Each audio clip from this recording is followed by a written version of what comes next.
ambassadeur du Sénégal à Washington DC. Nous avons pendant 2 jours discuté des opportunités d'investissement au Sénégal avec des membres de la diaspora, des représentants du secteur privé américain et sénégalais, des académiciens et bien sûr des ministres éminents du gouvernement du Sénégal, comme son Excellence M. Cheikh Niang, ministre des Affaires étrangères, de l'intégration africaine, des Affaires étrangères et des Sénégalais de l'extérieur, Madame le ministre de la Jeunesse et des Sports. Les panels qui ont été organisés ont tourné autour de thèmes importants dans le cadre de la vision 2050, l'énergie, les infrastructures, la transformation digitale, etc. Tous les participants ont été unanimes que cette initiative devrait être reconduite parce que les discussions ont été très riches et il y a aujourd'hui une adhésion au niveau de la diaspora pour accompagner toutes ces initiatives du Sénégal qui tendent vers le développement économique et social du pays. Voilà en résumé une synthèse très brève des discussions qui se sont tenues ici à New Brunswick, en remerciant encore une fois tous les membres de la diaspora qui ont tenu à faire le déplacement. C'était un moment très fort de communion, d'échange et d'interaction. Je vous remercie.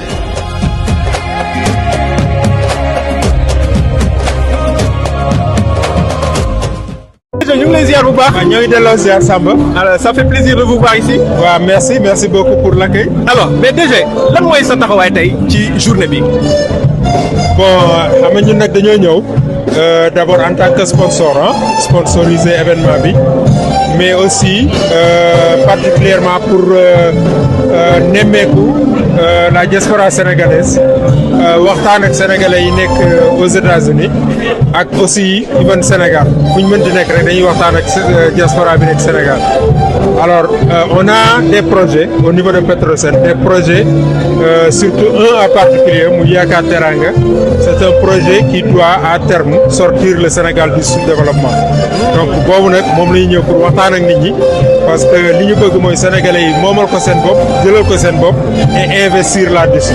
Donc fépp foo xamante ne mën nañ faa dem tase fa ak sénégalais yi expliquer leen le projet c'est quoi daf ñu koy jaral ñun ñu def voilà donc loolu la suñu tànk. Qu'est-ce que vous faites ici actuellement sur ce forum? Écoutez, je suis venu en tant que consul honoraire du Sénégal en Californie, Silicon Valley, et je suis venu pour apporter mon soutien à l'ambassadeur Wahab qui a eu vraiment l'idée, la bonne initiative de créer un forum, d'organiser un forum. Et je suis venu pour apporter mon soutien avec des amis qui sont intéressés à investir au Sénégal. Okay. Alors, vous pensez que ce forum-là du moins, peut apporter quelque chose à la communauté sénégalaise qui se trouve là-bas au Sénégal? Non, bien sûr, ça peut apporter des débouchés, des opportunités, parce que moi je vois qu'il y a beaucoup de gens de la diaspora qui veulent investir au Sénégal. Il y a aussi des Américains qui sont intéressés à investir au Sénégal. Donc, il faut que l'information passe. Ça fait plaisir de vous voir déjà. Mais lan moo waral tey sa tànk monsieur le ministre.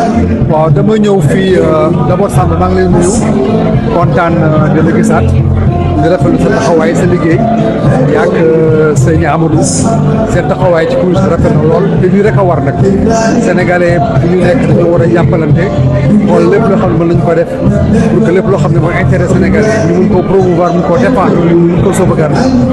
sama teewaay tey nag dama ñëw à l'occasion de la tenue de la Coupe du Monde xam nga dafa am forum bu ñu organisé pour xam ne dañ ko organisé pour faire connaître un peu nos valeurs, faire connaître aussi nos intérêts commerciaux.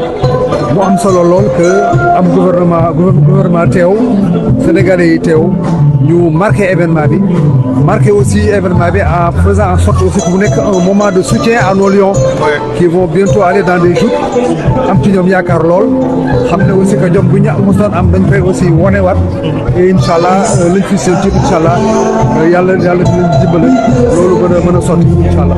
Ok, merci beaucoup monsieur le ministre. Et dernière question monsieur le ministre, am na jeunes yu bëri yoo xamante ne ñu ngi fii ci dëkk bi dañu nekk ci ay prison des jeunes comme ça ñi nga xamante ne à cause de affaire immigration bi ñu ngi ci prison yi lan ngeen ci jot a def yéen ñi nga xamante ne yéen a nekk ci kaw. Comme nous pouvons au niveau des États-Unis, on a deux missions qui s'occupent essentiellement des Sénégalais. C'est l'ambassade du Sénégal qui est à Washington et c'est le consulat général.